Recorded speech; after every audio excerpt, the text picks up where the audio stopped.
नमस्कार, दिव्य ज्ञान चैनल में आपका हार्दिक स्वागत है। आज का विषय है मात्राएं। मित्रों, यह एक ऐसा विषय है जो हिंदी लेखन के लिए बहुत ही आवश्यक है। हिंदी में शब्दों की रचना से लेकर के वाक्यों की रचना तक बिना मात्राओं की मदद से नहीं की जा सकती। हाँ, कुछ बिना मात्रा वाले शब्दों का निर्माण अवश्य किया जा सकता है, लेकिन प्रभावशाली भाषा के लेखन के लिए मात्राओं का ज्ञान होना बहुत ही आवश्यक है। आज हम सीखेंगे हिंदी की मात्राएं क्या क्या हैं।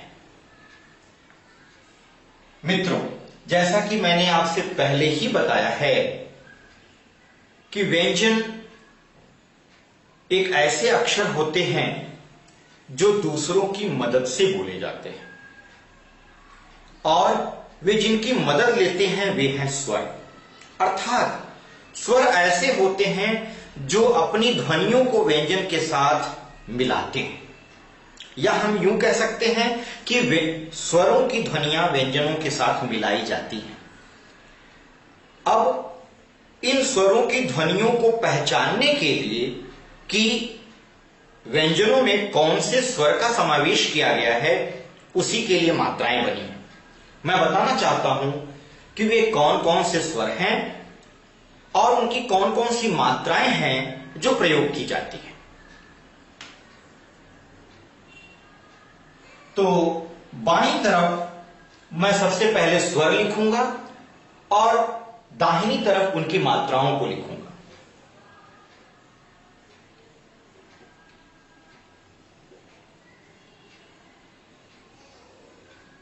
इस तरह से मैंने दो कॉलम बनाए, एक तरफ स्वर और दूसरी तरफ उनकी मात्राएं।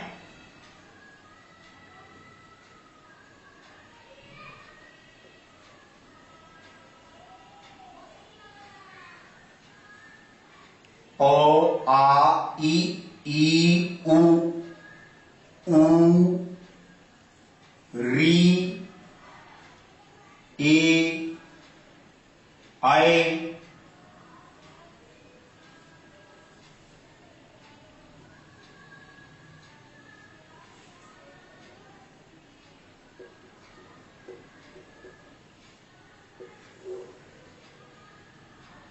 ओ और औ।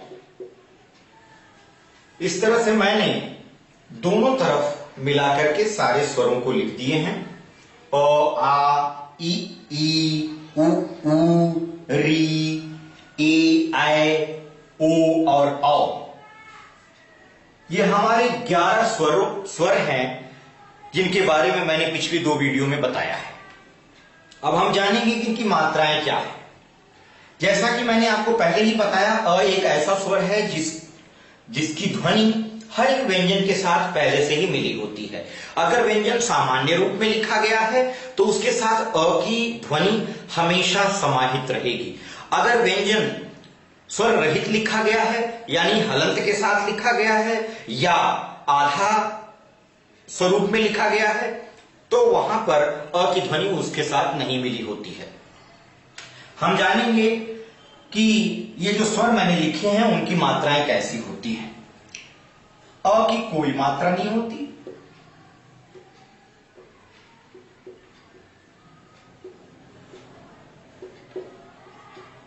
अ की कोई मात्रा नहीं होती, अर्थात ऐसा नहीं है कि अ की ध्वनि व्यंजनों के साथ नहीं मिलाई जाती।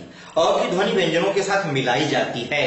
जैसा कि मैंने कहा कि पहले से ही अ की ध्वनि सारे व्यंजनों के साथ मिली होती है, लेकिन अ की अलग से कोई मात्रा नहीं होती, अर्थात अ का अलग से कोई निशान नहीं होता जिसको किसी व्यंजन के साथ समाहित किया जाता हो या लगाया जाता हो। अ पहले से ही मिला होता है, इसलिए अ की कोई मात्रा नहीं होती। आ की मात्रा एक डंडी के रूप में होती है जो अक्षरों के बाद लिखी जाती है। अर्थात व्यंजन अक्षरों के बाद इस तरह की अगर डंडी लगी हो तो वहां हम समझेंगे कि उस व्यंजन के साथ आ का स्वर मिला हुआ है। वहां पर हम व्यंजन को आ ध्वनि के साथ मिलाकर के बोलेंगे। समझ लीजिए कि अगर क के बाद आ लगा हो तो उसे हम क और आ की ध्वनि के साथ बोलेंगे, अर्थात इसे हम का बोलेंगे। ऐसे ही अगर ई लगी हो तो ई का स्वरूप ऐसा होगा, इसकी मात्रा इस ढंग से लिखी जाएगी। यह हमेशा अक्षरों के पहले प्रयोग की जाती है, अर्थात अगर हम देखें क के ऊपर तो यह किस तरह से होगी वो मैं बताना चाहूंगा। क के ऊपर यह इस तरह से प्रयोग हो, इसी तरह से यह बाकी के अक्षरों के ऊपर भी प्रयोग हो, यह पहले लगेगी। अब हम बड़ी ई देखेंगे। बड़ी ई की मात्रा इस तरह की होती है। क के ऊपर इसे लगा करके देखते हैं, यह इस तरह से लगेगी। यहां पर बड़ी ई अर्थात दीर्घ ई की ध्वनि को क के साथ मिला करके बोला जाएगा। तो क के साथ ई बोलेंगे तो हम हो जाएगा की। जैसा कि यहां मैंने बताया कि क की अ की कोई मात्रा नहीं होती, तो अगर वह क के साथ लग रहा है तो हम सीधा सीधा बोलेंगे उसे क, क्योंकि क के साथ अ पहले से ही लगा हुआ है। इसी तरह से बाकी व्यंजनों को भी हम ज्यों का त्यों बोलेंगे। ख, ग, घ, च, छ, ज, ज। इसी तरह से आगे के व्यंजनों को हम बोल सकते हैं, क्योंकि अ की ध्वनि पहले से उसमें मिली हुई है। तो अलग से उसके लिए किसी सिंबल या किसी भी निशान की आवश्यकता नहीं है। हां, बाकी स्वरों का समावेश अगर व्यंजन के साथ हो रहा है तो वहां पर एक निशान की जरूरत पड़ती है, ताकि हम पहचान सकें कि विशेष अक्षर के साथ या किसी विशेष अक्षर के साथ कौन सी ध्वनि उसमें मिलाई गई है या कौन सा स्वर उसमें मिला हुआ है। यह जानने के लिए हमें मात्राओं को देखना पड़ेगा, उन स्वरों के निशानों को देखना पड़ेगा, जिससे हम पहचान सकें कि उस अक्षर के साथ कौन सा स्वर मिला हुआ है। जैसे यहां क के साथ एक डंडी लगी है, यह डंडी आ स्वर को बताती है या निर्देशित करती है, दर्शाती है। तो यहां पर क के साथ आ की ध्वनि मिलाकर के बोली जाएगी, अर्थात का बोला जाएगा। क के साथ छोटी ई लगी, ह्रस्व ई, तो यहां पर हम बोलेंगे की। क के साथ दीर्घ ई लगी तो बोलेंगे की। क के साथ छोटा ऊ लगाएंगे, छोटा ऊ की मात्रा इस तरह से होती है जो अक्षर के नीचे लगती है, तो क के साथ छोटा ऊ लगाएंगे तो इस तरह से बन जाएगा कु। बड़ा ऊ की मात्रा इस तरह से होती है जो व्यंजन के नीचे लगता है, इसे हम इस तरह से लगाएंगे तो हो जाएगा कू। री की मात्रा इस तरह से होती है जो सी अक्षर की तरह से होती है, अंग्रेजी वर्णमाला के सी अक्षर की तरह से। यह भी ऊ और ऊ की तरह से अक्षर के नीचे लगती है, तो क के साथ हम इस तरह से री लगा देंगे तो हो जाएगा क्री। महाराष्ट्र में इस अक्षर को हम रू पढ़ते हैं, लेकिन हिंदी में इसे हम री पढ़ते हैं। यह हर एक अक्षर के नीचे प्रयोग की जाती है, तो री की मात्रा हम जान गए कि अक्षर के नीचे प्रयोग होती है। अगला हम देखेंगे ए की मात्रा इस तरह से लगती है, इसका स्वरूप इस तरह से होता है और यह अक्षर के ऊपर लगती है। अगर हम के ऊपर लगाएंगे तो इस तरह से लगेगी, के हो गया। आय की मात्रा में ध्यान देने योग्य बात है कि अक्सर विद्यार्थी इस बात की गलतियां करते हैं कि वे जिस अक्षर के ऊपर एक डंडी देखते हैं उसकी मात्रा भी एक डंडी वाली ही समझते हैं, जबकि ऐसा नहीं है। ए में कोई डंडी नहीं होती, लेकिन इसकी मात्रा एक डंडी वाली होती है। आय में एक डंडी होती है, लेकिन इसकी मात्रा दो डंडियों वाली होती है। तो अगर हम क के ऊपर इसे लगा करके देखेंगे तो यह हो जाएगा कै। क में आय स्वर को मिलाएंगे और एक साथ बोलेंगे कै। तो एक बार इनका अभ्यास कर लेते हैं। क में अ की ध्वनि लगी तो क में आ लगा तो का, क में ई लगी तो की, क में ई लगी तो की, क में उ लगा तो कु, क में बड़ा ऊ लगा या दीर्घ ऊ लगा तो ऊ अर्थात कु, क में री लगी तो क्री, क में ई लगा तो की, क में आय लगा तो कै। अब हम ओ और औ की मात्रा देखेंगे। ओ की मात्रा एक डंडी बगल में और दो डंडी, क्षमा करें, एक डंडी बगल में और एक डंडी ऊपर। इस तरह से अगर हम इसे क के ऊपर लगाएंगे तो क के बगल में एक डंडी और एक डंडी ऊपर, को। औ की मात्रा एक डंडी बगल में और दो डंडी ऊपर। क के साथ लगाएंगे तो क के बगल में एक डंडी और दो डंडी ऊपर, अर्थात यहां पर हम बोलेंगे कौ। ये इस तरह से दिखेगी। इसे हम किसी भी अक्षर के ऊपर लगाएंगे तो इसके स्वरूप में कोई परिवर्तन नहीं होगा। ओ और औ ऐसे ही लगता है, किसी भी अक्षर के ऊपर हम लगाएंगे तो वहां पर ओ और औ की ध्वनि को साथ में मिला करके बोला जाएगा। जैसे यहां को क में ओ लगा तो को, क में औ लगा तो काओ।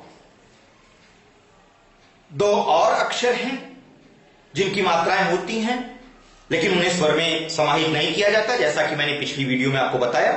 वे हैं अयोग अवाह। अयोग अवाह में ये दो अक्षर आते हैं, अंग और अह। ये दोनों अक्षर कहलाते हैं अयोगवाह।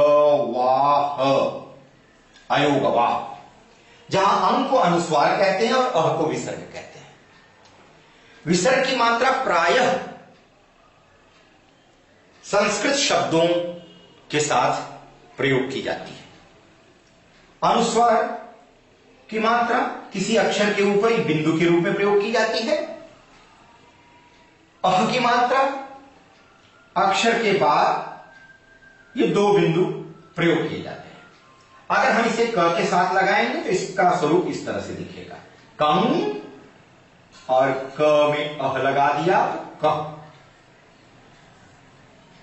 मित्रों, बचपन में विद्यार्थियों को 12 खड़ी सिखाई जाती है। वह शब्द है 12 खड़ी। मैंने देखा है कि कभी कभी गलती से कुछ अभिभावक अपने बच्चों को कहते हैं कि यह 12 खड़ी है। यह 12 खड़ी नहीं बल्कि इससे कहेंगे हम 12 खड़ी। 12 खड़ी इसका नाम क्यों रखा गया? क्योंकि इसमें 12 मात्राओं का प्रयोग किया जाता है। वे 12 मात्राएं री के अतिरिक्त होती है। ये री की मात्राओं के अलावा जितनी भी मात्राएं हैं वे सारी मात्राएं जब किसी अक्षर के ऊपर प्रयोग की जाती हैं या अक्षर के साथ मिलाकर के लिखी जाती हैं तो हम कहते हैं कि यह उस अक्षर की 12 खड़ी है। जैसे अगर ख एक अक्षर हम लेते हैं ख और ख की 12 खड़ी बना करके मैं आपको यहां दिखाऊंगा, इसी प्रकार आप बाकी के अक्षरों की 12 खड़ी अपने बच्चों से बनवा करके लिखवा करके अभ्यास करा सकते हैं। ख, आप कहेंगे कि ख जब अ की कोई मात्रा नहीं होती तो अ की मात्रा को क्यों गिना जा रहा है? जैसा कि मैंने कहा कि की मात्रा अर्थात अ का कोई निशान नहीं होता, लेकिन ऐसा नहीं है कि अ की ध्वनि मिलती नहीं है। पहला वो अक्षर है अ जिसकी ध्वनि हर एक व्यंजन के साथ मिली होती है। इसलिए हम कहेंगे कि पहली मात्रा वो अ की ही होती है जो हर एक अक्षर में मिली होती है। उसका निशान नहीं दिखता लेकिन मिली होती है उसकी ध्वनि। तो ख के साथ अ पहले लगा ख, दूसरी मात्रा आ की, ख में आ लगा खा, तीसरी छोटी ई की खी, चौथी बड़ी ई की खी, अगली पांचवी खू, खू, बड़ा ऊ की मात्रा तो ख खा खी खी खू खू। अगली मात्रा आएगी ए की खे, उसके आगे ऐ की मात्रा खाए, उसके आगे ओ की मात्रा खो, उसके आगे आओ की मात्रा खाओ, उसके आगे अंग, खम और अंतिम मात्रा है अह की, वह हो गई अह ख। तो इस तरह से ख की 12 खड़ी बन करके तैयार हो गई। इसमें हम देखेंगे कितनी मात्राएं लगी, 1 2 3 4 5 6 7 8 9 10 11 12। इसीलिए हम इन 12 मात्राओं के प्रयोग से जब हम किसी अक्षर का स्वरूप तैयार करते हैं तो उसे हम उस अक्षर की 12 खड़ी कहते हैं। तो यह हो गई ख की 12 खड़ी। ऐसे ही हम ग, घ, अंग, च, छ, ज, झ, इया सबकी बना सकते हैं। लेकिन यहां मैं एक बात जरूर कहना चाहूंगा, पंचमाक्षरों में कुछ अक्षरों की 12 खड़ी नहीं बनती। अभी अभी मैंने कहा अंग और इया की भी 12 खड़ी बना सकते हैं, लेकिन ऐसा नहीं है। अंग और इया की 12 खड़ी नहीं बनती।